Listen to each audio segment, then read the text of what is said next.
Ladies and gents, welcome to this video. My name is Taylor Benster. I want to talk to you today about hedging your risk when you're placing big bets. Hedging risk when you're placing big bets in your agency. And this realization came about having conversations amongst leadership this week in Better AMS. You're probably also wondering why there's a photo of Jeff Bezos here on the cell phone.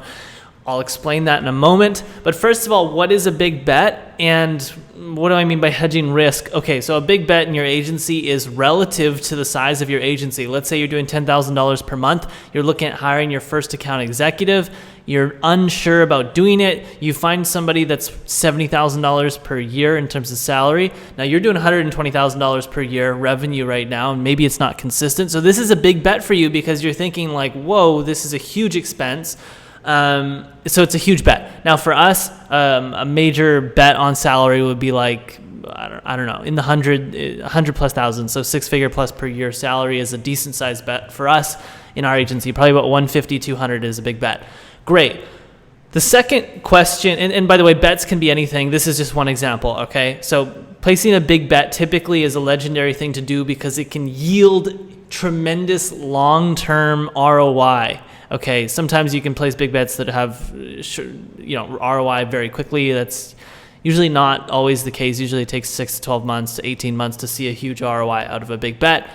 Sometimes it's instantaneously, but rarely. So, a big bet. How do you hedge the risk on a big bet? Right, so that's the big question here. And I think for a long time I thought, okay, well, big bets, whatever. But it never really occurred to me, like, how can we place a big bet and hedge the risk? So how can you hire someone whose salary is equivalent to half of your annual revenue, but hedge the risk? Okay, good question. Well, what if I was to hire somebody who could potentially bring clients into the agency the first month that they actually, come into the agency? Maybe they're coming from another agency. Maybe they have great relationship with their clients there, and maybe their clients are willing to follow them over into your agency. That's one example. The point is like you can figure out ways to hedge the risk, and now I want to get into the specifics of how you should think about hedging the risk because it's kind of hit me and come to this realization. So Jeff Bezos here is on the phone. Now, Jeffy Bezos, he's got the most leverage than any other human on earth. Why? He's got a tremendous track record. He's got the most money in the world. He has so many contacts. His network is absolutely insane. He's got ridiculous talent at his disposal. So, Jeff can place a big bet, and how it's very easy for him. He just picks up the phone and he can make a massive bet and build a company that's bigger than one that you could probably build in your entire life with one phone call. So Jeff can just do basically a ridiculous amount with one phone call, more than you could in the next 5, 10, 20 years, possibly. But he's been able to get there because he's built a tremendous company. But what am I getting at here? What I'm getting at is leverage. So Jeff here has tremendous leverage with his cell phone, and that's all he needs to be able to basically build a massive company. Now, you need to think about what is the leverage that you have. Jeff has ridiculous leverage. What leverage do you have? In our agency, here's some of the leverage we have. Okay, and I'm gonna list it out. We have 42 to 45 clients. That's a lot of clients. So if we're thinking of launching a new service, or we're potentially looking at hiring somebody to head a department for a new service, and this person's salary is ridiculous in terms of like the relative to what we normally pay, it's really high. Okay, great. Well, let's say we want to bring somebody on and their salary is $250,000 per year. Okay, it's $250,000 a year. And for us, that's a lot. That's $20,000 a month. Our monthly profit right now is like $30,000-ish to $35,000-ish thousand per month, let's just say. I think it's a little bit, it's somewhere in that range. So we're essentially taking 2/3 of our profit to hire this person, okay? Now that's a big bet relative to the size of our agency and how much our monthly profit is, and the fact that we can lose clients. So how do we hedge the risk? Well, it's pretty straightforward. We just got to think about, okay, well, what are the odds of us being able to sign clients with this person? Okay, if we hire this expert, this person to lead this new department or this new service that we're going to launch, how many of our existing clients are going to show interest? Well, let's go talk to them first. Let's go talk to our existing clients. Say, hey, are you interested in, us doing listing optimization for you guys? We think you could enhance the basically CRO, conversion rate optimization. Are you guys interested in conversion rate optimization? We think that there's a lot of opportunity for you guys to increase your conversion rate on these listings or these products that you're selling on Amazon. And the clients say, yeah, you know what, that's great. I haven't done that in a long time. I'd love to for you guys. You guys have done a great job on on the advertising with us. We trust you. We're willing to work with you on the CRO.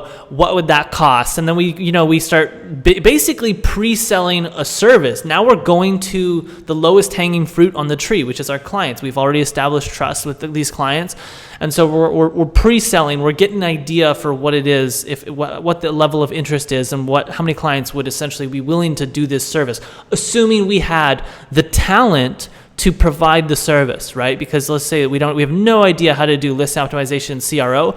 Well, that's not hard. We can hire the person. This is a big salary, but this person, let's just say, costs $250,000 a year. They're like a director level position. They can, basically provide the service at a really high quality. Okay, great. Now we realize that, let's just say 7 accounts are willing to do this service. Let's just say it's $3,000-$4,000 each. Cool. Now we're looking at $21,000 to $28,000 that could potentially be revenue that's generated. Okay, great. Now you get the point here. What this exercise is doing is basically thinking, okay, the salary is this much. How can I pay down the salary? How can I reduce the risk of this bet and basically get it to be profitable or break even as soon as possible? As soon as I put the money down, how can I make this money, basically pay me back or get a 1-to-1 ROAS? I believe that's 100% ACoS, 1-to-1 ROAS, basically, so it's break even. How can we do that? So that's the thought process that you should go through. Now, some major points that you have for leverage is obviously clients, okay? Number 2 is your outbound lead gen system. If you have an outbound lead gen system and you can basically start pitching or running your outbound lead gen system, but for a new offer, if you have the ability to speak to this new offer from a high level, you can go and test the markets. You can go get, 10, 20 discovery calls with your outbound lead gen system, testing the markets, talking about a service that you guys offer that is new, that you can't actually provide the service to, but you're just talking to these clients as if you have the talent, because if there is interest and you think that there's potential for this to scale, you won't service the client with the absolutely no experience. You'll go and hire the expert who will do an amazing job for them. So this is amazing because it really forces you to think about how you can use what you already have, which is leverage, and use that in a way to mitigate the risk on the big bets that you're making. I should have made it big bets and mitigating risk. It's probably a better title.